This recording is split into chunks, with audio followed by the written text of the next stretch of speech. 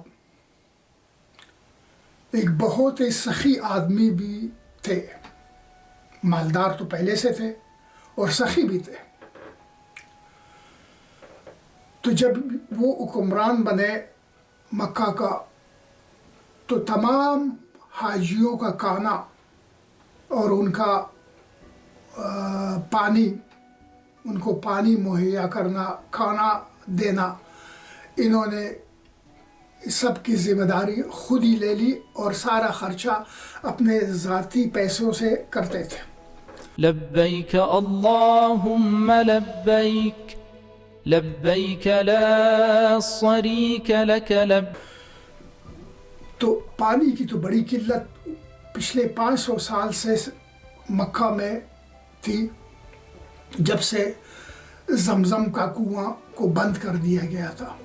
اب یہ زمزم کا کنواں کیسے بند ہوا, کس نے بند کیا, کیوں بند کیا, اس کے لیے آپ کو میرا یہ والا ویڈیو دیکھنا پڑے گا اگر آپ نے ابھی تک نہیں دیکھا ہے. تو اس وقت تک زمزم